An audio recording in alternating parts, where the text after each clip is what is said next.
I'm a massive gamer, and I love anime and like all things fantasy. So like for me, like I've been like a hardcore gamer since I was a kid. My whole family gamers. So like the idea of like immersing yourself in like an alternate world where like you're a character and you have like, your own like attributes and like quests and enemies and stuff to kill. Like I've always been really obsessed with that. I think as a kid, I used to spend like way too much time daydreaming, and then it's a habit that never broke that everyone thought would as I grew up. So I spend a lot of time like just daydreaming and like fantasizing about things, and it might be like me fantasizing like that I am this character. And when I play games and like read books or like watch anime, like I love to like become that character like while I'm reading it, like I pretend that I am them, and then I like sometimes go about my day thinking like, oh, like what would this character be doing right now? Like would they be doing this or would they be doing that? Anyway, so like I've been wanting to like bring these character concepts to life because I am Lucille, but Mhm. I'm like 50 other things as well, just depending on what my environment is. FBI.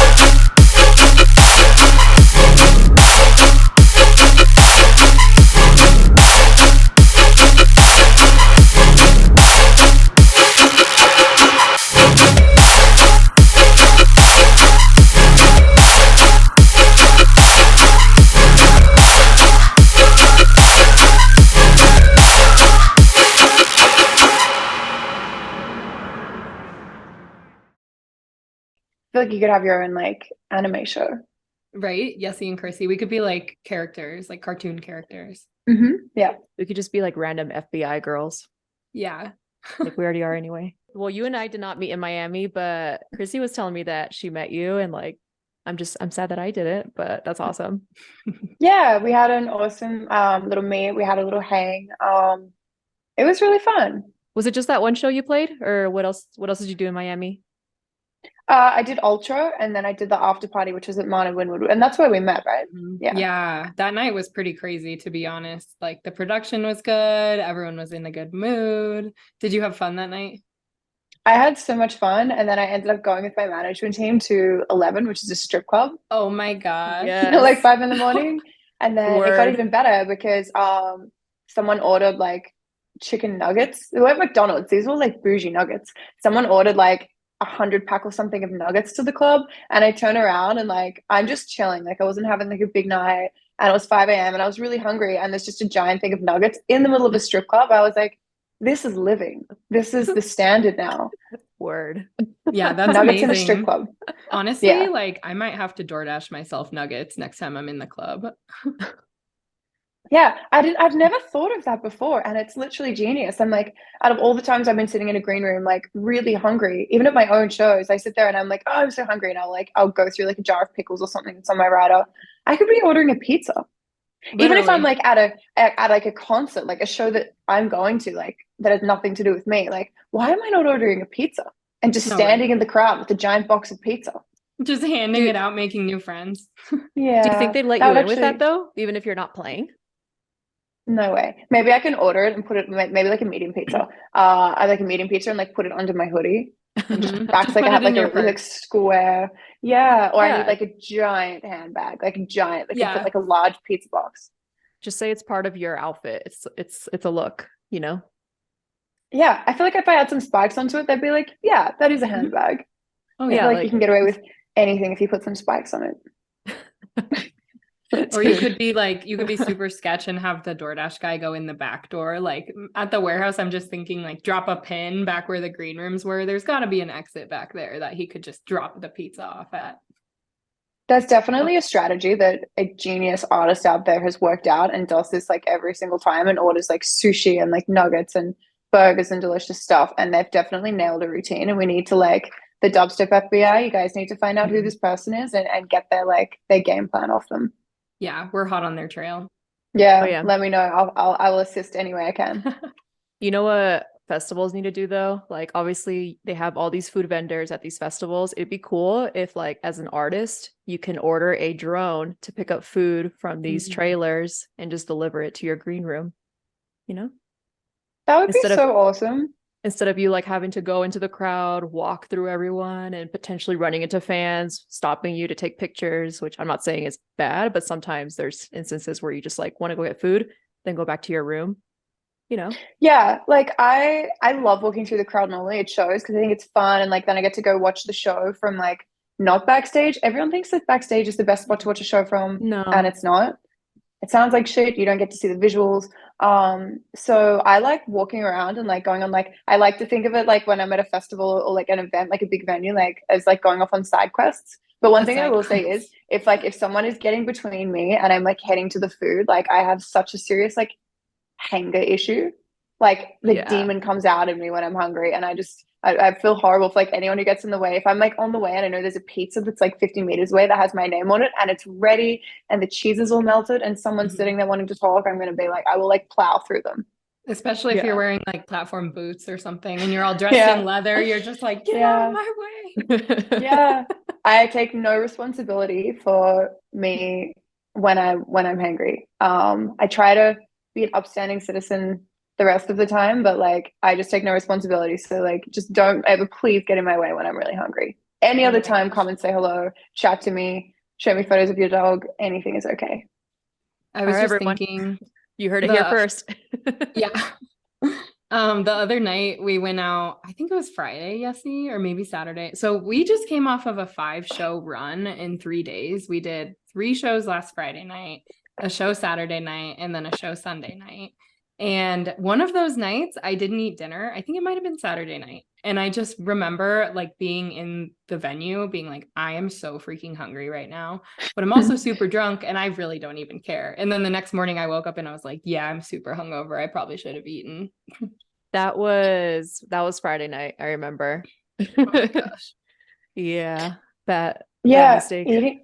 eating really makes a difference between waking up feeling like okay, like yeah, I made some questionable decisions, but everything's okay, or like thinking that Mhm. you've like destroyed your life, and like when you wake up and you're like, I'm never drinking again, and in that Yeah, moment, you mean it with every cell in your body. Yeah. literally. That's And then where I'll like find the myself nuggets drinking helps. like later on in the day. Yeah, yeah. I try I always try and eat if I like have a few drinks. And I also have like a hydrolyte before I go to bed, and that has been a game changer for me. Absolute game changer. Ooh, hydrolyte, you said? Yeah, I mean, Okay. you guys have Yeah. hydrolyte here? It's just like the little electrolyte like fizzy things like you dissolve in water that are like extra Mhm. hydrating. Liquid IV kind Oh, of. yeah. I've seen those. Hell yeah. Yeah, yeah, just like the little health things. They come in like a little bottle thing, and they're like little tablets you put in. They dissolve. They taste like orange, and they hydrate the shit out of you. Yes. I need to keep Yeah. like a gallon of Pedialyte in my house just so that I can chug a cup of it before bed. That Yeah. would actually, yeah, yeah, This reminds me of Noon. yes. Have you had those before? Those tablets as No, well? no. What Yeah, are it's they? NUUN. It's pretty much the same concept. But yeah, it's like these tablets. They have like different flavors that you could just throw into your water bottle. And yeah, they're electrolytes. I see that there's also anti-hangover tablets now. I haven't had like a big night in a long time. I'm like, maybe I'm finally growing up. I'm not sure what's going on. Um, but like, I just keep seeing these anti-hangover tablets in CVS here, and they're kind of like, and like Ralph's, and like, I even saw some in Trader Joe's, I think, and I'm like, oh wow, like this is genius. And I Mhm. actually bought some, but I just haven't had enough drinks out, surprisingly, to like muster taking it. I feel like I've got to have like a big night and then try them to know if they Yeah. really work. If I have like two drinks, if I have like two tequila sodas or even three, it's not enough to like put these tablets to the test. So like Mhm. someone between the three of us has got to get like fucked up and then try the tablets just to know if they work. And then after that, like be responsible. I would volunteer as tribute. We're seeing Skrillex at Red Rocks this weekend, and I'm kind of like mentally preparing for that. Wait, that's this weekend? I was gonna go, but oh my God, I thought I had like 3 months. Oh my God, it is this weekend. Yeah, no, it's Saturday. Yeah. That is so close. What day's today? Wednesday? It's Mhm. yeah, Wednesday. Oh my Okay. God, literally the days are flying by. Like I don't get it. I literally after this weekend, it was technically my birthday weekend, so that's why I went ham all weekend. And then I remember after Sunday night, after that Sudden Death Red Rock show, which was amazing, but after that I was Mhm. like, all right, no more shows at all. And then Chrissy's like, but we have Skrillex this upcoming weekend. And I was like, okay, no more shows after Skrillex. Yeah. And then was there something after that? And then of course it's going to be something after that. And then we have one of our artists, like as of this recording, we have one of our artists playing a show tomorrow. So I'm just like, good Lord, like these shows, it's festival season, baby. So shows are never ending. Hydrolyte, just stay hydrated. I will try that. You should also look into this new pill that I just bought. It's called Party Smart. I don't know if you've heard of it. But it's basically like this, like, did it work for you, Chrissy? It works for me for the most part. But basically it's this pill that you take right when you start having your first drink the night before. Oh, I've seen these. I feel like I saw an ad for these. Yes. Yeah. If you go on Amazon, it's called Party Smart. And I've been drinking those. I had those pretty much the whole weekend, this last weekend, and I didn't feel any hangovers at all. I just felt tired, but no hangover. The world of tech and medicine is getting very exciting. Like, I mean, not that like the most exciting thing is a breakthrough in like the world of hangovers, but it's nice to know that that's there. I wish that was there like when I was like 19 and when I was going out and like just smashing like tequila. Oh my God, I used to drink, and I'm so ashamed of this. I used to drink tequila sunrises, and now I cannot have anything in a drink unless it's like soda water, because juice makes me so like makes me want to vomit. And I wish that these pills were around when I was 19, drinking double tequila sunrises. I traumatized myself with that. Oh my gosh. And never again. Yeah. And yeah, I've been like really off drinking though. Like I've always like loved like, you know, like red wine and stuff like that. But like lately I've just been in like environments. I think it happened when I was in Australia recently. Like I just like became like even more of like an introvert and like just being like a hermit. Like I love like not leaving my house. Like I'm currently only wearing like something like from like the top up. I'm because it's a podcast. I mean, I'm wearing clothes, but you know, like the typical Zoom look, right? Like when I log in for my work meetings, I only have a shirt on, and then they don't have to see that I'm only in my underwear. Yeah, I very much got that going on today. And like I'm just like feeling, I think it's actually because I'm back in America and like edibles and weed illegal here. Yes. I'm just like I'm in my edibles era. They're helping me sleep. They're like calming down like off the rails like ADHD. And I'm just like having them instead of drinking. And I'm even like when I went out the other night, I had like an edible and I was like, oh, I feel great. I'm just gonna sip on some water all night and then I'm gonna go to bed. Like so that's the era I'm entering. The edible era. Yeah. I haven't had an edible era and I'm so ready for it. I think this is my time and I think I'm going to thrive, and this is going to be like the greatest era yet. Yes. No, I've been hitting my, like recently I got into the wax pens.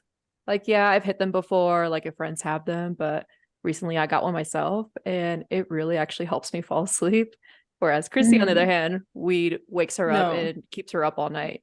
But for me, I usually take a hit from it. Like if I'm having trouble going to sleep, I'll just take a hit out of my pen, watch Disney movies or something, and I'll like knock out. I don't remember falling asleep. I just get so high just from like one hit. I'm such a lightweight. That sounds good.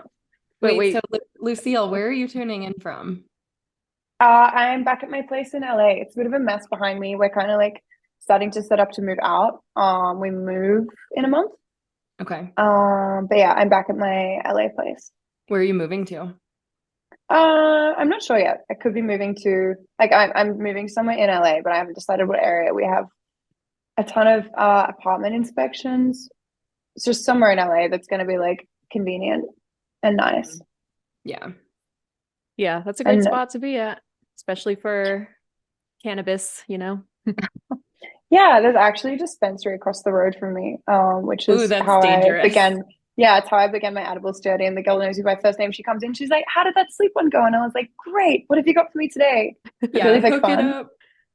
Yeah, it's so good. Like I've got like chronic insomnia. I've had it for like at least 7 years. Like, and I've been into sleep clinics. It's never really been fixed. So I've been on hardcore sleeping medication, which has been just slowly making me like a little bit more insane than I was before it started. And taking like an edible, like the indica ones, like just one a night, like I'm human again. It's so nice. And then I went back to Australia and I like fucked my cycle up because edibles aren't legal there. Yeah. Like I don't know why like they're not legal everywhere, especially for Hmm. stuff like sleeping. Mhm. Very frustrating. Yeah, At and least like medical, you know. that's what I was gonna say, like treating patients, because I know that THC has been proven to help cancer patients and like people with Parkinson's and stuff like that.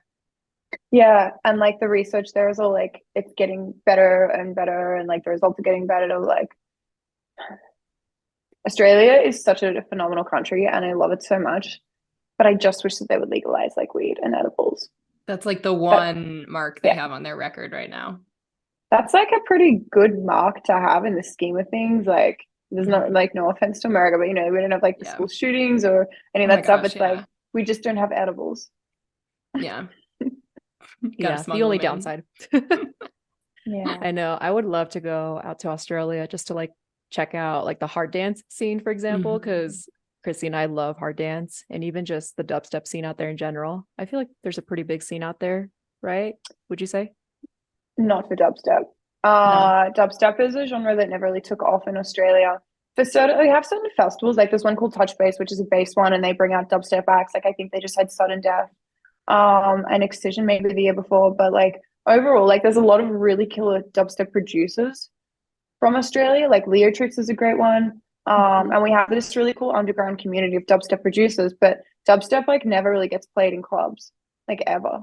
Um, Yeah. but hard dance, not a world that I was so much in when I was in Australia, but I know that there's a pretty crazy hard dance community. And it's like the DEFCON 1 kind of Hmm. world, right? Yeah, that's like a massive community. It's not really a community that I ever saw too much because it's quite separate, but it's like a big community in Australia. So you Yeah. should.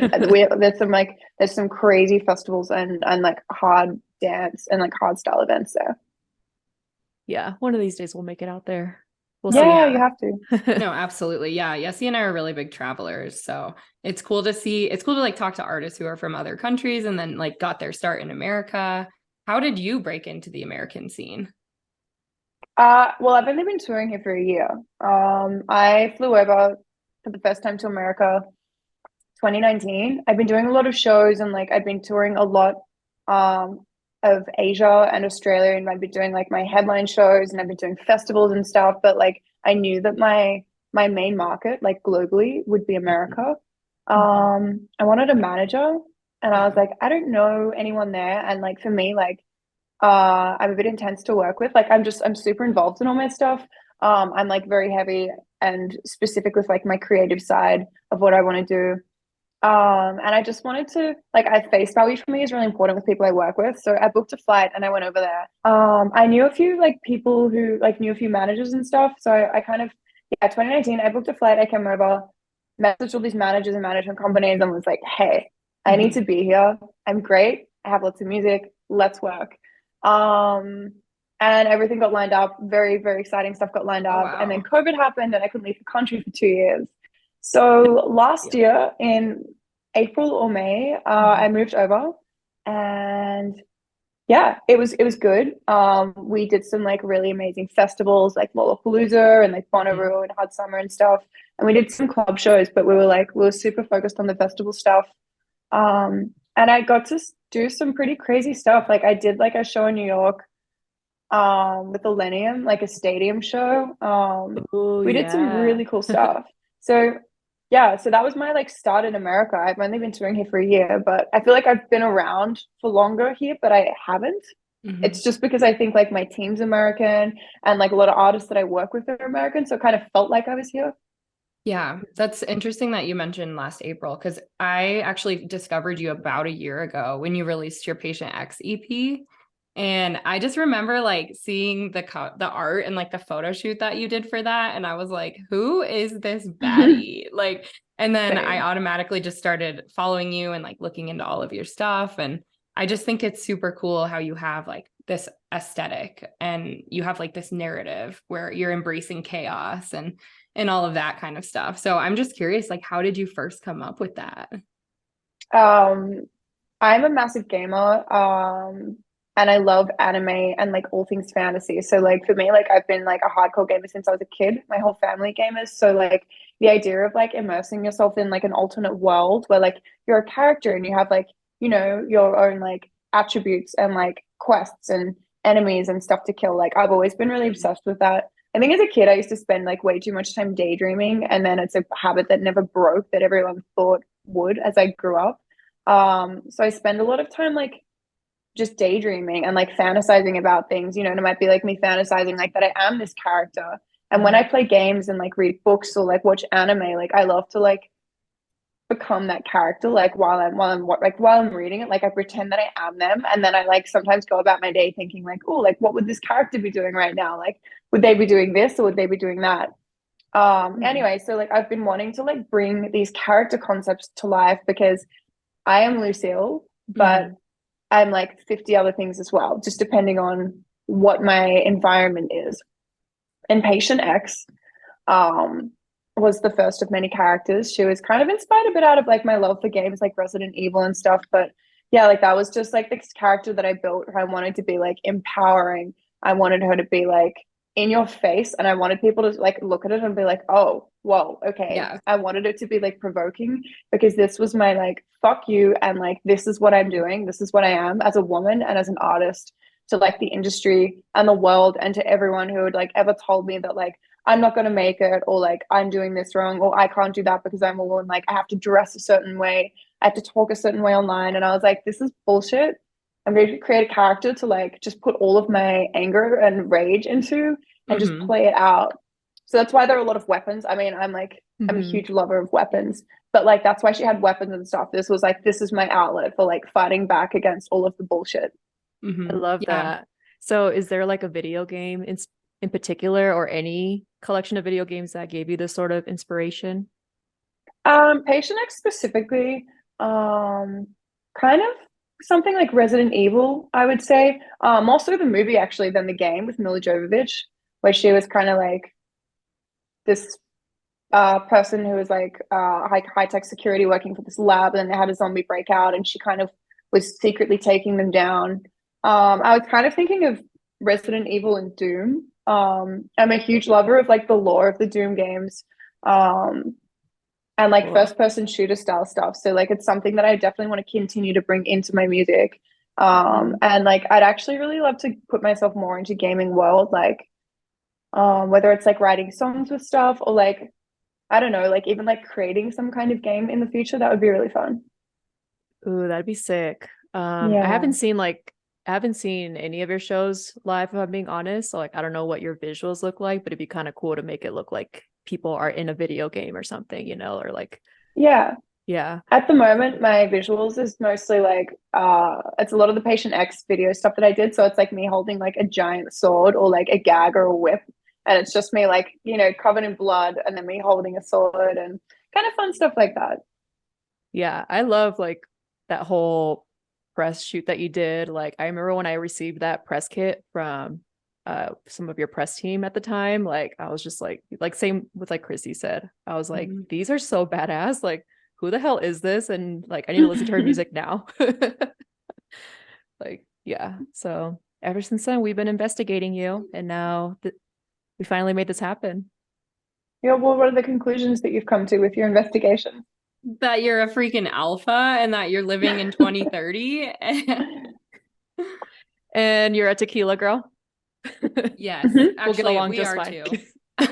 It sounds like you have accurately and efficiently done your research. They are all correct. So I mean, tequila girl, yes. We all are tequila girls. So I guess tequila equals tequila alpha. Girls always, yeah, tequila girls always like bond together. I feel like when you're out at an event and you like meet girls for the first time, you can tell who the tequila girls are, and you like flock to each other. You're like, yeah, oh, we get it. We're on the same wavelength. I used to be a vodka girl in college, but then I realized that it made me too white girl wasted, and I was like, I need to get on a different high here. So tequila is the more mature choice. Yeah, and yeah, it's great. Yeah. Hell yeah. So I want to quickly ask you, so you recently released The Valentine Effect. So what is that character that you're portraying in that project? That character, okay, so Patient X was kind of like, she was a bit twisted, but she was kind of like the protagonist. She was like saving and what's the word? Okay, I can't think of the word. She was kind of like like destroying like the evil in the music industry, like the evil corporation. That storyline was like the shitty parts of the music industry and like the sexism and everything. The Valentine effect is a character which I've called her Valentine since I was a kid. My mom thought I was a bit crazy. She probably still does. You know how we all have more than one monologue in our head, and usually like you have like this voice that you listen to that's like the good one, like don't do that, like that's a bad idea, like let's, you know, probably the one that's telling you to like put the tequila bottle down, and etc. I But don't like listen there's to that also one. yeah, but like there's another voice in your head and it's part of you. And it's like the darker, a little bit more like twisted side that's sometimes like an evil conscience that we all have that's sometimes egging us on to do something. And the EP is about like life and death and me thinking about it, how people are either dying to live or they're living to die. And I think so many people and society as a whole, we're just so obsessed with preventing and prolonging death and like our appearance of aging and stuff that like we're not living. Like people won't go out and do things because they're like, oh, like that might like, you know, be like slightly bad for like this, or like, you know, I won't run because it might be bad for my knees, or like I might not do that because there's a slight risk. There might be a 0.01% chance I might die, like, you know, if you go skydiving or something. But it's also down to like things like, you know, sometimes that voice is saying like, hey, quit your job, buy a one-way ticket to like Paris or something, or like break up with your boyfriend who sucks, go date a girl, you know, like it can be like in any scenario. But like I think like my EP is about that voice who I call Valentine, who's like my slightly evil ego, and we all have a Valentine, and it's about just listening to it, like embrace the chaos, like stop living everything on the safe side. You know, this is like the one opportunity that we have, and like everyone just needs to stop playing it so safe and go and do things like quit the job, go date a girl, or like break up with your boyfriend, like, you know, go buy a sword or like a flamethrower, or I don't know, like whatever it is for you. For me, the flamethrower thing keeps coming to mind personally. But yeah, and like the Valentine effect itself is like a psychological disorder that I made up, that is that whole thing of being obsessed, so obsessed with your fear of dying that you're not living. Yeah, it's like I love that. distracting. It's like you're spending so much time preparing for something, but then by the time you're ready, that thing has already sailed off. Yeah. Like people are just so scared of everything, like, you know, even like, and like parents can be like this with your kids, and I understand you need to be protective, but sometimes being like, oh, like, you know, you can't go to this like concert, or like go do like this thing, like we don't want you to go, like, you know, like horseback riding, or I don't know, like whatever it is, like paintballing or something, because they're like that might be like slightly unsafe, or like people who are like germaphobes, so they like won't go out to like events and stuff. Like everyone just needs to like embrace the Valentine in their head and listen to it. Definitely a limit to how much of this voice you should listen to. Like if it's telling you to like go, you know, set someone's house on fire, I'd probably say maybe don't listen to them around like circumstances like that. But like overall, like I think we all need chaos in our lives. I think I arguably have often too much chaos with how I function, but I do make it work. It's just quite erratic. And like if anyone ever asks me like advice or whatever, I'm like, more chaos. And I don't even want to define to you what that means because it'll be different for everyone else, but like just more chaos. Have more chaos in your lives, like live more. You hear that, I Yessie? love that. I need more chaos in my life, more than I already More have. chaos at Red Rocks this weekend. I want to see the stories. We will take tequila shots in your honor. All right. No, I love that though. It's like the same concept of like people, are you working to live or are you living to work? Like it's that same sort of concept. Anytime someone is like, oh, I wish I could do that, I wish I could go to this festival, or I wish I could go travel like you could travel, it's like if you want it bad enough, you will find a way to make it happen. Exactly. And like I think that people just are so obsessed with the concept of money. Like money is a currency, yes, but like what is more valuable than time? And we all have a limited amount of time, and like you should be more focused on making the most of the time you have here, because that arguably is worth a lot more than money. Like you don't need to have like, you know, an insane mansion and some like, you know, $400,000 car to have like a great life. You can go and buy that ticket and go like hitchhiking around and go and like meet people. Like there's so much stuff you can do that doesn't involve money, but it involves time. And if you're not going to commit the time, if you're going to go work your boring ass job that you hate and dread waking up to every morning, you're going to have money, but like what is the point if you're not using it to live? Yeah. And plus like that employer can easily replace you. Like if you were to die today, they can easily replace you the following day. So it's like, why slave your life away at this employer that can easily replace you? That's how I look at it. Exactly. And this is like a huge thing, like, you know, like people just need to like, not everyone has to leave a legacy behind. Like some people want to go and like, you know, take over like the world and do something meaningful. And like, I feel like I'm definitely in that world. Like I would love to like really in like 20 years from now know that my catalog and everything I've done has meant something. But also like, if you just want to like chill and like surf every morning and like go live in Bali and like eat bananas and like coconuts and like chill, like that's also perfectly acceptable. But like, go and do it then. Don't feel like scared that you have to go and work this 9 to 5 and own like 3 properties or something by the time you're 50. Like, you know, if you want to go like, if I, you know, be like a touring artist, go spend the time in the studio, quit your job or, and like, you know, make the move, do what you need to do, buy the equipment, even if it's expensive. And if you want to go like, just live the bum life, like being a surfer, like just go and do it.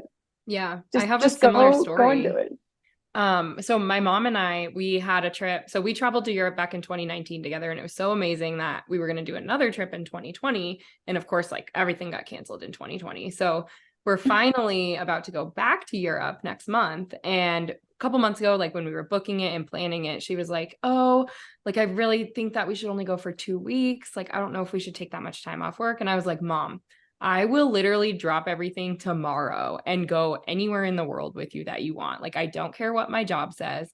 If they're going to get mad at me for going on a 3-week trip to Europe with my mom, then like, I don't even care. You know, I'm going to leave that job. It's just like priorities. And it's like, you always have to do what fills your heart first and foremost, instead of what society has constructed you to do. 100%. And I think that a lot of us who are in a creative field, like you girls are in a creative field, obviously too. Like overall, we're kind of in the same kind of like world, but just by being creatives. I think that there's things that we all could have done that would have made us more successful. Like I know there's things that I could have done and choices I could have made that would have made me further along in my career as an artist. But at the end of the day, I kind of don't regret really anything I've done because it's all been like experiences, and I've done a lot of incredibly stupid and questionable things that I thought were great ideas that definitely held me back, but like I don't regret them because they're experiences. And at the time, like it was a great idea and it may not have had the best outcome, but it's like I experienced that and I lived it and I'll remember it. Yeah. And it's like, yes, he always says, don't count failures, count lessons. Yeah. Oh my God. I learned everything the hard way, but I almost like, I don't mind that about myself. I'm very stubborn and like, I'm learning all the lessons because I do everything the hard way to begin with, but then I come back with all the knowledge. Yeah. But also like those failures could potentially be the biggest blessings in disguise. Like I know, Yessie, you have a story about the biggest blessing in disguise from recently about your job. Like in the moment, you think that getting laid off is like the worst fucking thing in the world.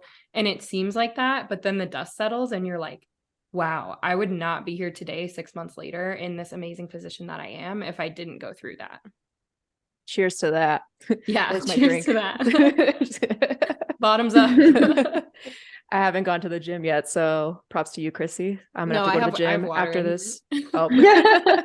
I love that. I love that you guys like, you know, are on that tip as well. Like, I know that it's scary and it is scary to like take that step off the deep end, but I've been doing it for a long time and I had a lot of disastrous series of events that led to me always just stepping off the deep end to the point where like people around me and like were like, you need to like stop taking so many risks. But I don't regret it. Like I made some stupid like financial decisions and like career decisions and stuff, but I was like, I can look back on it and be like, I took the risks and I have some absolutely hilarious and absolutely insane and really great memories. So I'm like, you know, no, actually like all of them, like all of the things, they're great. And I'd love to look back on them. And I have so many like wild and stupid and really funny stories to tell about at least times I was like, I'm going to go do this. You probably wouldn't be in the same position you are today either without making those decisions. Definitely not. So, and honestly, I'm really curious to hear like how you got connected with your management group, because like obviously they're like the big dogs in the scene. Like, how did you like meet them and make that connection? I was talking to someone when I went over 2019 who was kind of part of the company who's not there anymore. Kind of had a few chats, and I was meeting with some other companies, and Mo Shalizi, who's obviously like the head of the company, Mo did an Instagram live one day, and I joined it, and like I'd never even considered meeting with Mo for management because I was like, it's so far out of my league. I'm not even going to bother like messaging this man to see if he might be available in 2019. I'm like, I'm just going to be like realistic. Anyway, so I joined his Instagram live, and people had been like telling him, I think a few people around, and they're like, hey, this like Australian girl is in town and she needs management and she could be like really epic. So I get on the live and Mo's just chatting to people. There's like 3,000 people in this live, and I was like, hey, what's up? And he adds me to the live, and it was really funny because I was like, I was sitting in bed. I think I was like naked because I just woke up and opened Instagram, like, what's going on in this live? And he adds me to the live, and I've never sprung out of bed faster in my life. I like ran through my apartment, tried to find like a hoodie or something, and I was like, oh my god, like what is this like crap in my hair? I think I had a face mask in my hair, so it looked gross, and I was like throwing things around. I was like, where's like foundation or something? And Mo's sitting there and he's like, is there a connectivity issue? Oh my gosh, that's your first impression. Anyway, so I joined it. I just like threw on a hoodie and was like, hi. Hello. Like, sorry, it was totally a connectivity issue. Yeah.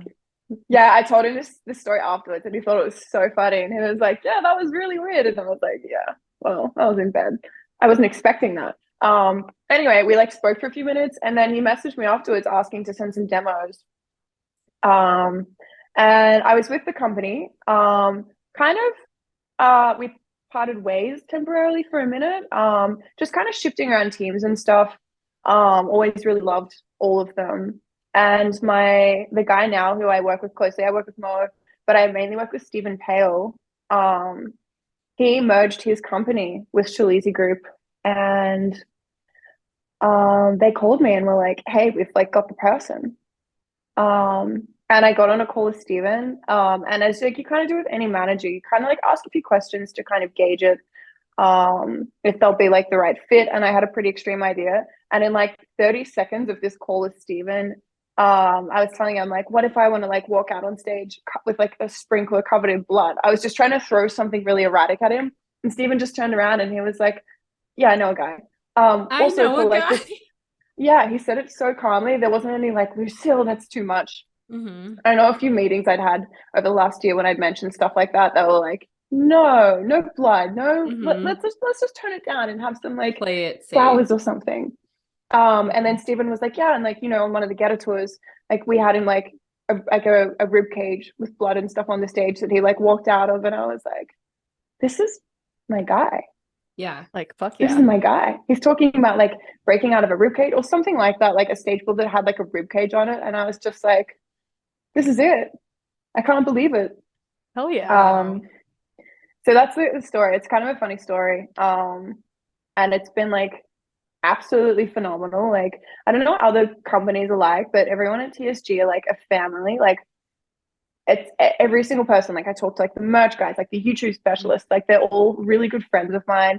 And I get so excited when I see them, and everyone's always offering to help. And my day-to-day, Christina, which I think you guys, I don't know if you know her, I would die for her. I got a day-to-day manager, I got a best friend, I got a life therapist. The therapist. Yes. You need that. She's absolutely my therapist. She's just like the glue to my life that I didn't know that I needed, but everything makes a lot more sense now that I have her. Like, it makes such a big difference as an artist when you have a team that not only backs you, but like they're like your friends. Like, I feel like such a team with these guys. Like, I message them like every day. I'll be like, I did this on the weekend and I have this idea, and now like Stephen will be like, I did this to my car, and Christina will like be like, I made this, you know, piece of furniture, and it's just really wholesome. They're like my best friends. That's amazing. I love that. Shout out the whole Shalizi family. Like they're all. Yeah. I mean, Steven, I haven't met him in person yet, but I mean, he seems like a really awesome guy. He's so badass. He's literally so badass. Steven's like more badass. Like, if anyone like thinks that I'm badass, Steven's like 3 tiers higher. Oh damn, he must be God. Yeah, he's godly to your badass. Yeah, I also heard some really good advice. So I used to date an artist, and we were talking about like what to look for in management. And like some of the advice that I heard was like, when you're looking for a new manager, think of it as like getting into a relationship. Because I feel like Yeah. it kind of is like you're basically dating your manager, like obviously not in a romantic way, but you talk to them every day, like they know the ins and outs of your life, like they are your therapist, things like that. So it's really cool that that kind of stemmed out of such an unexpected moment for you. And now you just have this family, and now you guys are what, 3-4 years down the road, and it's really successful. Yeah. It's so special and so important. And I say this to any of my friends who are like looking for someone, like it doesn't even like matter who the company is, like it just matters who the people are that you work with. But I will say the exception is TSG because the whole team are like literally the best people on the planet. I'm obsessed with them. Cool. But like, you know, a manager, like what would be the right analogy of this? I think I say this analogy sometimes and I get the parts mixed up. But essentially, like if you're an artist, you are okay. I feel like I change this every interview, so I hope no one's watched the other ones where I've said this. But essentially, think of your brand. So my brand is Lucille Croft. The music project is Lucille Croft. I'm the driver. The engine is the manager. I like that. Like there's such a pivotal and important part of the project. They will be the person who you'll work with, you know, your blood, sweat, and tears together. Like the manager is such an important force in your project. And like unless you find the one, like I just say to everyone, like just don't sign with anyone until you find the one. Like I self-managed my entire career before I found my team. I went and did like online seminars. I read like an actual book called how to self-manage for dummies, and it literally was called that. I read a bunch of like blogs and stuff, and I taught myself some basics on like how splits work, how basic contracts work, and like deals and stuff like that, how to negotiate things. And I think every artist should do that and understand that side of things. And like I think it's good so you can also hold your manager accountable and like make sure that they're doing their job, but you also equally as an artist, you need to be holding yourself accountable and make sure that you're not asking too much of your team. Like at the end of the day, like a manager is a manager, like an agent is an agent, you know, tool manager, like it's a tool manager. And like I think sometimes as artists, when things get hectic, we expect a lot more from someone than is actually their role. Mm-hmm. Yeah, that's really an interesting take. Well, also, I mean, it's like if the artist isn't being a leader too, then no one else can follow. Like the artist still has to make sure that they're staying on top of socials, producing good music that the managers can pitch out, that they have that creative vision, right? Because like the managers aren't the ones with the creative vision. Like that's all you. So you're the driver, yeah, but the engine or the heartbeat is really the management team. Yeah, like you have to kind of do the work and then the team can go and take that work and go and bring it all to life. But like they need the car to be moving. Yeah. The car needs to be existent first.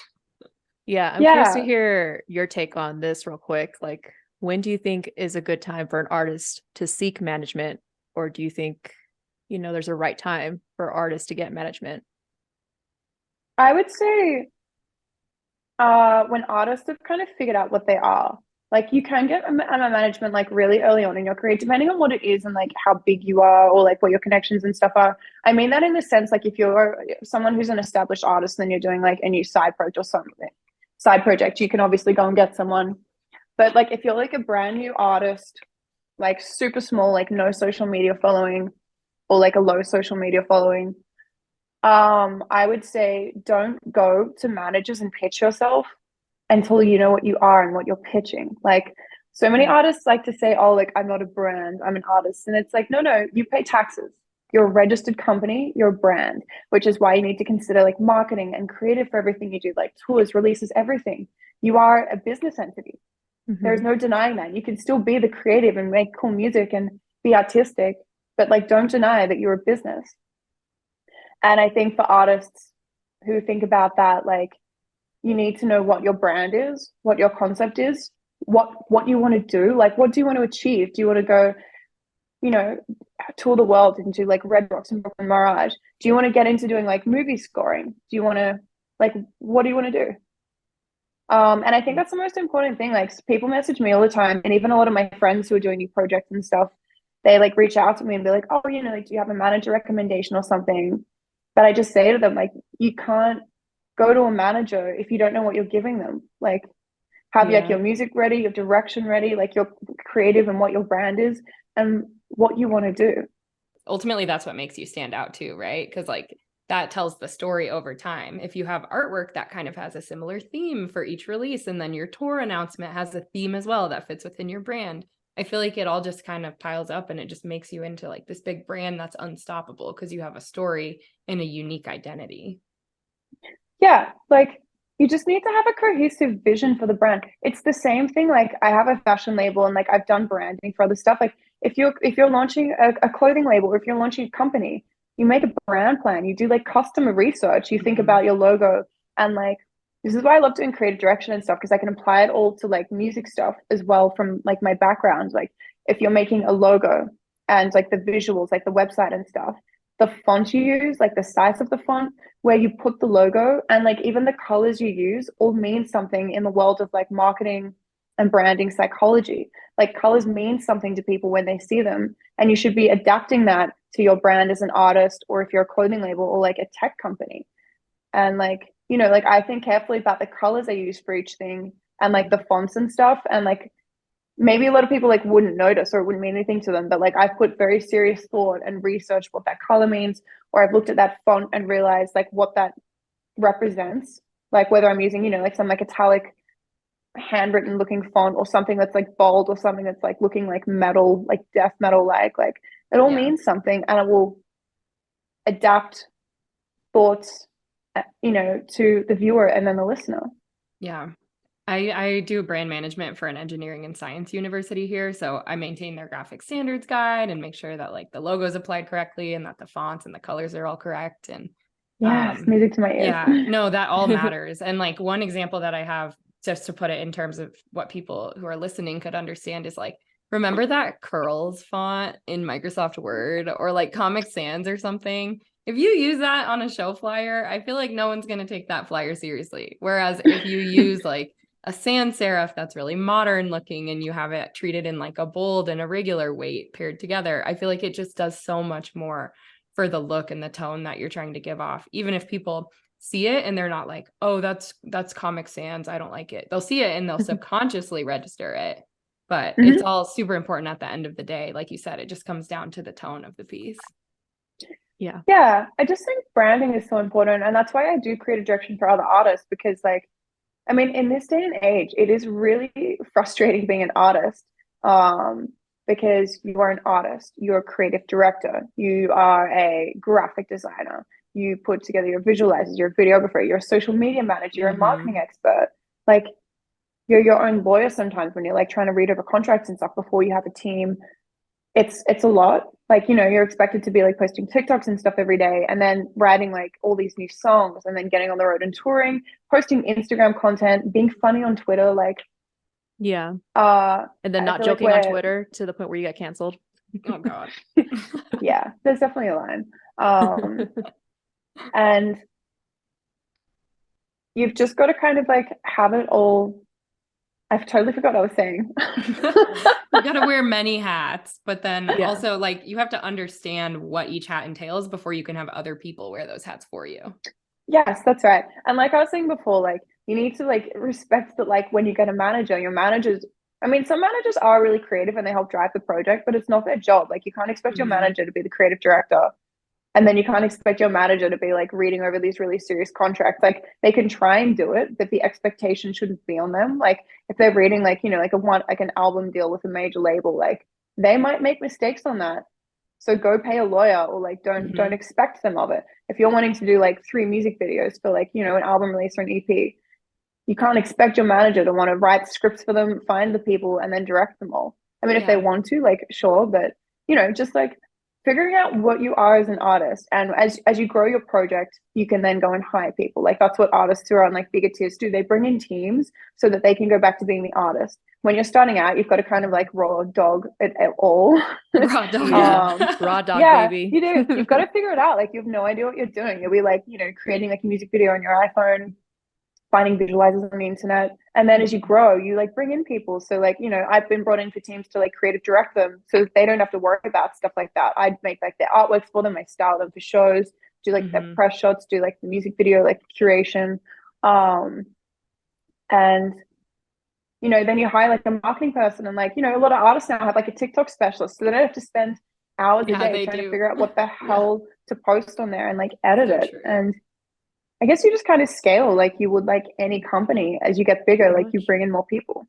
Yeah. And like a final point on that before we move into the lightning round is that I think I read this in a book somewhere, Yessie. It might have been The Go-Giver. They were saying like you don't see Mozart hauling in his own piano and setting it up and plugging it in, right? He shows up to play. His team hauls it in, make sure that it's ready to go, and they do the heavy lifting, and then he shows up and he plays and yeah. So Yep, exactly. Wow, we've been talking for almost a full hour here. Oh my God. We jumped in the rabbit hole. What is this lightning round? We'll put you on the spot here a little bit. No, I'm just kidding. kidding. God, I haven't had enough caffeine for this. This could go so many ways. We have probably 8 or 9 questions, and we just basically say like this or that, and then you say this, like whatever comes to your mind first and foremost, and try not to like go down a rabbit hole on it. Okay, let's go. Yeah. Do you prefer playing in Australia or America better? America. Different markets. Yeah, I can see why. Well, since you talked about video games earlier, I'm curious to hear what your favorite video game is. Bloodborne and the Dark Souls games. Oh, I haven't played those yet. Bloodborne is my favorite. They also made Elden Ring, and they made Dark Souls 1, 2, and 3, and I'm obsessed. Bloodborne's my favorite game of all time. Ooh, sick. Hell yeah. Have you played Horizon Forbidden West? No, I played Horizon Zero Dawn. My mom got me onto it. My mom's a massive gamer. Yeah, you should check that out. Is that like in a similar world? I've only played that a little bit. It's like this post-apocalyptic world, and you like basically fight these robots who took over the world and try to like save humanity. But yeah, it's pretty cool. Next question for you. Do you prefer PlayStation, PC, or Xbox? PlayStation. Hell yeah. PC is strong second. PlayStation girl right here. GameCube girl right here. GameCube. I could fuck up a GameCube right now, some Super Smash Bros. Or Mario World. Mario Sunshine. Oh, absolutely. Leather or lace? Oh, leather. 1000%. That's not even a question. Song that has the word leather in it anyway, so we were testing you. Seeing if I'm the real Lucille, or like I'd set up like an AI or something. That would be a good question to test if I'm me. Ooh. I could totally see you being an AI. That could be the next character. What is your favorite tattoo that you have? God, this changes every day. I am going to currently say, and this literally does change every day. Can you see that? Ooh, the shark. Yeah. No. So these are the megalodon jaws. This is one of my first tattoos I ever got. I have an insane obsession with sharks, and specifically the prehistoric shark, the megalodon. It was the most alpha, badass predator to ever exist across all history on Earth. And these are the megalodon jaws, and I'm just obsessed with the megalodon. Yeah, that's sick. Have you ever gone swimming with sharks? I have. I haven't gone swimming with great white sharks. I've been swimming with like little sharks who are cute and cute. Probably have less teeth. I want to go swimming with great white sharks, but I feel like knowing me, it would be my luck, and I'd like cut myself accidentally, and the shark would bite me. Oh no, that's how you die. But embrace chaos, and I'm still going to try it. Yeah. I went scuba diving with bull sharks in Mexico, and that was sick. That would be cool. So awesome. Yeah. Yeah, I really want to do that. Belize is a really, really great spot to go scuba diving with sharks. There were like reef sharks, nurse sharks, so harmless, but it was really cool. I've gone with nurse sharks, and that was cool. They're very friendly. They are. Some other people are like, Yessie, you're psycho. But like you said, embracing chaos. Embrace Mhm. chaos. I love that. See, you get it. Yeah. The girls that Yeah. get it, get That's it. a new I like that motto. term better. Yeah. Yes. All right. So who would you say are your EDM music best friends? Best friends? Like in the EDM scene? Shit. I'm actually friends with the girlies, to be honest. I mean, I'm friends with like the guys, but like I like my team of girlies. We have like this group, and we're all just so supportive of each other. So I'm gonna say the girlies, and then I'm gonna shout out like one or two others. So like the girlies, like Rossi, Blossom, Yes. Hades, like Tiny Cat, Mad Girl, like this like group of just really sick artists. We're kind of all like doing relatively similar stuff, like nostalgics and stuff. And I love them. And it's really nice when women support women. Mhm. There's actually a lot of like very toxic people in this industry who are women, like shutting other women down. So Yeah. giving the girlies a shout out. There's like Yes. many more than I listed, but my brain dead today. Also going to mention I've been on the Abstract tour for the last month, and Adam has been phenomenal. He is the best Frenchman ever. He's been so supportive. Like a lot of the time when you're like supporting a bigger artist, like they'll like cut your music a bit, they might cut your visuals, and they will tell you like don't get on the mic, don't like outperform, and Mhm. don't go hard with your music. So I like to Mhm. go hard. I Yeah. play techno, drum and bass, break beats, anything that comes to mind that I feel like playing, I will play. And like I play a bit of Nine Inch Nails in my sets. Adam has been like, go as hard as you can, scream on the mic, throw the CDJs Mhm. into the crowd, whatever you want. Like this is your show too, and it's just been like really fun touring with someone like that who's letting me be myself, um and fantastic human. So Hapshot gets a shout out. Mhm. Hell yeah. Those are the best people that you want to surround yourself with in the industry, like the people who enable you and let you get inspired and don't put limits on what you can play and stuff like that. Yeah, I've been lucky with like most of the touring that I've done. Like most of the artists I've toured with over the years have been like that. Like like I mentioned, like Elenium last year, like he was like that. Like Sudden Death, Jaws, like some of the artists that I've toured with or done shows with more recently in America, they've all been like that. But I had some frustrations definitely earlier in my career with some artists where they're like, you have to play this style of music, and then send Yeah. me a track list of songs that I couldn't play, and I'm like, okay, Yeah. Yeah. why am Like, I on why did this? you pick me? Or like they'll Yeah. tell you like you can't go past this certain BPM or something. Like Yeah, and it's like, have you listened to my music? Like I used to Mhm. be before I developed into like the mid tempo and then the stuff I do now, I was Oh, hard techno, hell like yeah. 135. I even played a yes. bit of vinyl. Like I was like Sven Bath, Marcel Detman, like raging underground techno. And like I got booked for this tour, and they were like, "We want you to play like upbeat commercial house music," and I was like, "Okay, so Like why'd you book me? why did you book me?" No one enjoys it then. have you heard my music? Like Yeah, no, make it make obviously they sense. had it. They're like, "Oh, we want to have a female act on it," and I'm like, "Yeah, you can book someone else." Like Hmm. I want techno. Um. Anyway, are there any more Totally get questions? this. I'm loving these. Yeah. Oh, yeah. Let's see. Okay. If you could play any main stage in the world, what festival or what stage would it be? That's a really good question. I feel like Oh that's my one you God, kind of have to prep for, but so many different things are coming to mind. Like, I guess like EDM would be like Tomorrowland or something like Mhm. that, or like Ultra or something. But now I'm thinking of stuff like Coachella or like Yeah. Burning Man. Not that Burning Man has a main stage, and I haven't Ooh. been, but like I want to do something really weird, or like I want to headline like an alt festival that has like rock and metal, and then I want to go in as like an act like the Prodigy who like fuses like that with my electronic and just go get up there and be like a one woman band and like fuck shit up. So I don't have Mhm. a specific answer because I haven't caffeinated my brain enough to answer that. But something. Okay, I could see you having a super cool like float at Burning Man based on your brand with like you being Project X or Patient X or something. Right? Yeah. Right? That would be amazing. Or even like Tomorrowland. I think that'd be super I mean, cool. don't get me wrong. I'm like Tomorrowland is very high up on my bucket list. I would love to do Tomorrowland. And even like, I played Ultra this year. Like I'd love to Mhm. like have my Ison on the worldwide stage where I can like bring like a kind of a live show and get more into like my techno roots and um all the big stages and all the big festivals so I can go and play my weird blood rave sex dungeon music and seduce and destroy the world because that is my tagline. You heard it here Yes. first, folks. All right, couple more here, but yeah, I'm Okay, loving this so far. I love this. What is one country you want to play in that you haven't yet? Germany. Ooh, okay. Speaking of festivals, though, Perukaville in Germany would be a sick one to play. Oh my God, yeah, that one looks insane. Germany is really high up on my list. I'm hoping to get over to Europe later this year and very excited for it.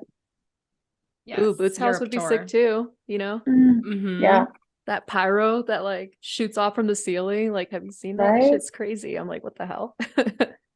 That would I not want to just fly want to by here. I'm changing the subject for a second. Talking of pyro has me thinking about other things. What I'm really trying to see right now, and I'm probably going to need a bit of a high budget for it, I would actually like to add a flamethrower to my shows.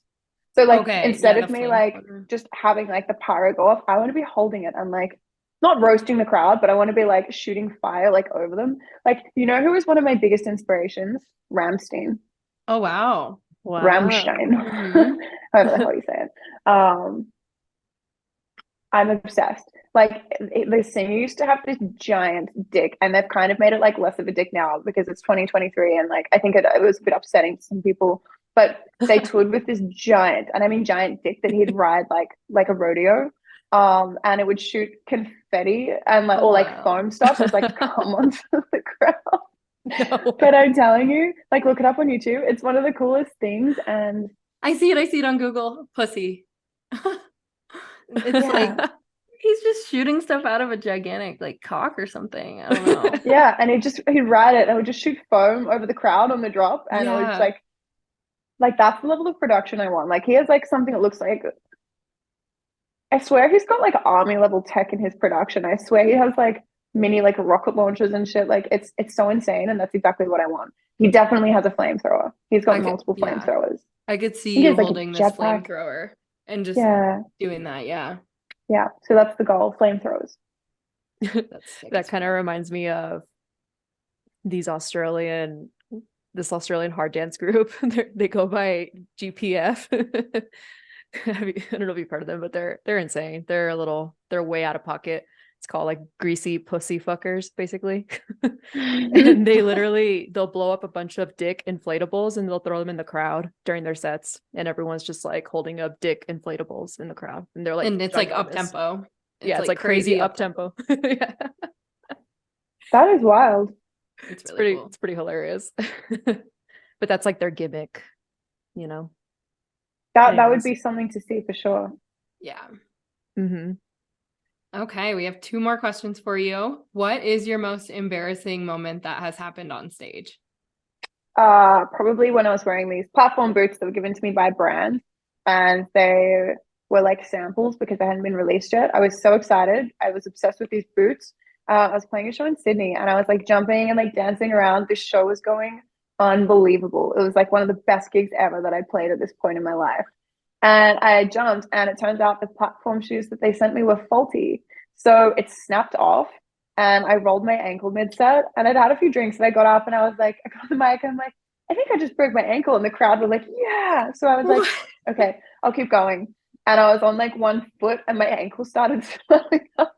By the time I got off, my ankle was so big, and I'd like sprained my ankle really badly. But I had so much adrenaline, and the crowd thought it was Mhm. like they were so hype. And I was like, guys, I think I just like broke something. And they were like, yeah, keep going. And I was like, okay, I will. I Damn. Wow. like this energy. Yeah, I How was gonna say much you That was probably didn't even feel it because of the adrenaline. yeah, but like it wasn't like embarrassing to anyone but me. Like the crowd didn't like see me like clumsily like go flying. Like I was just dancing around and I just disappear.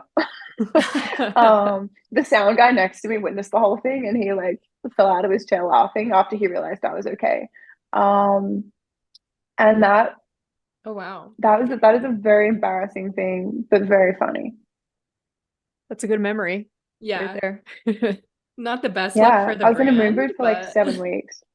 you were in a Yeah. a boot. Yeah, I was in a moon boot. I was in like one of those boot things, a moon boot, for like 7, 8 weeks. It was a bad sprain. God damn. Yikes. Yeah, Wait, so how far were you into your set? Did you still have a long way to go when you I think I had sprained your 45 ankle? minutes left. I think it was like an hour and 15. And Oh I was my just hopping God. around on one side and I was still like dancing around with one foot, which went miraculously well because I'm actually very clumsy. So like me with one foot is a recipe for disaster. So it would have been very funny to watch if you were in the crowd for that, because I'm just very unbalanced, very uncoordinated. I'd lost a foot. I was on one foot and I was wearing platforms, which were probably faulty as well on my left foot, the one that was still going.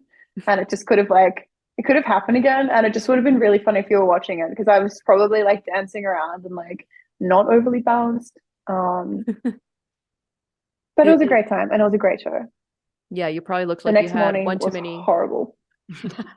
Yeah. one And I too woke up many the next tequila morning drinks. and I woke up the next morning thinking like, oh, it's not so bad. I'll just put a bit of ice on it. And it was just, it was not good. That's probably the best embarrassing stage story, right? I mean, calling the crowd the wrong city is embarrassing, but it's not that embarrassing, right? I haven't done that, but I like always double check, especially in America. And I'm learning that you guys have like different ways of saying stuff. Like I call things cities. Like I've been arguing with someone today about Houston. So I'm saying Houston. They're like, it's Houston. So it's like Houston. little things like that. And when I was in Washington, DC, I was gonna get on the mic and be like, what's up, Washington? And everyone there was like, you can't call them Washington. You have to say Washington, DC. Like they will find it offensive. So I'm learning a lot. Yeah. Oh yeah. Americans, they'll find any reason to get upset over any little thing. No, that's fair enough. If you were in Australia and you were like, what's up? I don't know. If you were in Australia and you referred to us as a different country, we would riot. We'd be so offended. But in a fun way. Yeah. I bet. That's a funny story. Okay. Well, final question here. What is your pre-show routine? I do a full skincare routine.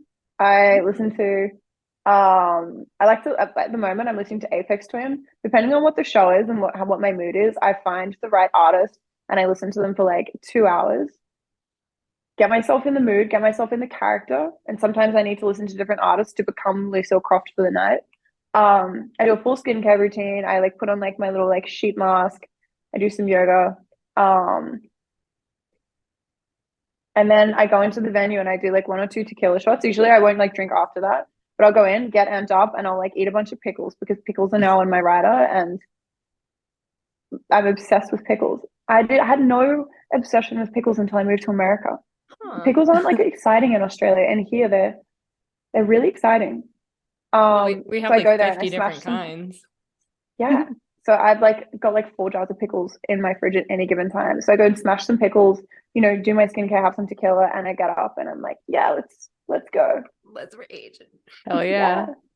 I mean, yeah, we have like 3 pickle bars here in Denver. So people will go there to pregame or stay the night there. Basically, like you have pickle they posted the whole night. Oh literally, like there's different like flavored pickle shots. I'm not a fan of pickles, but if I'm really drunk, like I have to be really drunk and just like feeling very adventurous that night and feeling chaotic. Okay. Take a pickle shot because I'm not a fan of pickles. I've never had a pickle shot. It sounds like I have to come to Denver. Yes, Yeah, ma'am. Yeah, we once have you do, places to show you. We'll get high and we'll go adventure. yeah, Edibles and pickles. Yes, ma'am. and tequila. Oh yeah. Can we please go to the pickle bar? I've never heard of that. You know what I really want to try? And I'm seeing it all over TikTok. It's this thing called a chamoy pickle. These giant red pickles that you put like, it looks like you put on like sour Chamoy powder. Chamoy is like the red sauce, if that's what you're talking about. Yeah, I don't even know what the sauce is, but people make these chamoy pickles. You can actually order them on Amazon, and they look like juicy, like gummy pickles that are like like sweet and sour or something. I don't know because I haven't had one before, and I just want to like sink my teeth into a giant chamoy pickle. They're red, and you like put like I don't know, like sugar powder stuff on them, and like you put like little snake fingers in them. I'm seeing it. They sell them at Walmart. Apparently, it says chamoy pickles from the TikTok chamoy pickle kit. Yeah, and then you buy a full kit with like those little sauces and stuff, and you put them on. And I don't know what any of them are. Like I don't even know what chamoy sauce is, but I'm dying to have a chamoy pickle. We'll have that waiting for you when you come. I can't wait. I'll book a flight right now. Well, chamoy, yeah, it's this Mexican red sauce, and I always pour that in like my chips because I just need hot sauce on everything. I'll pour that on my chips. Sometimes I'll even put it in my popcorn because I love hot sauce in my popcorn. Like I'm that a is weirdo like weird. that. Yeah. I need I spicy. like that. I need You're a spice little on bit like everything, literally. you're a little bit dark. It's the Putting Mexican hot in sauce me. on popcorn's like you're a little bit twisted. Yeah, you got some demons, I, girl. I do. yeah, I do. but It's the Hispanic panic, you know. I love that. Meanwhile, I put ranch on everything because I'm a white girl. I love ranch. I put lemon on everything. Okay. Lime. Yeah, lime for me. Yeah. Same thing. I don't know Whatever. I don't know if I have like a signature sauce thing. And I feel like I'm gonna have to like go up to my fridge and like really stare in there and like have a serious think about what my signature sauce is. Because you guys have a signature sauce and I don't think I have one, and I think that I should have a sauce in life. Like so next time we do a lightning round, it's like what's the sauce? You know, you're on a deserted island, like what sauce? Like I feel like you'll be say like the chamoy sauce, you'll say ranch, and I'm gonna be like, Lemon juice? Yeah. Yeah. Pickle I don't want sauce. lemon juice. Pickle I juice? want to Pickle juice. whoa. Is there such thing as pickle flavored ranch? Oh, I'm sure. I'm sure there is. Are you Googling it? Yes, ma'am. Goes Oh, on yeah. Amazon. Hidden Valley sells it at Walmart. It's only $4.88. Okay, great. That's what I'm doing tonight. Pickle flavored ranch would be like my thing for a deserted island, I think. Okay. Yeah, we'll have that waiting for you, like I said. Chamoy pickles, pickled ranch. What else? Tequila. And tequila. Yeah, and weed. Yeah, Some got it. Clase Azul or 1942. I wouldn't say no to either of those. Yeah, right. On that note, is there anything else that you think our listeners should know that we haven't talked about? I feel like I've revealed my deepest, darkest secrets, you know, my embarrassing moments, my extreme love for sauces and pickles, my new music. I think we kind of covered a lot.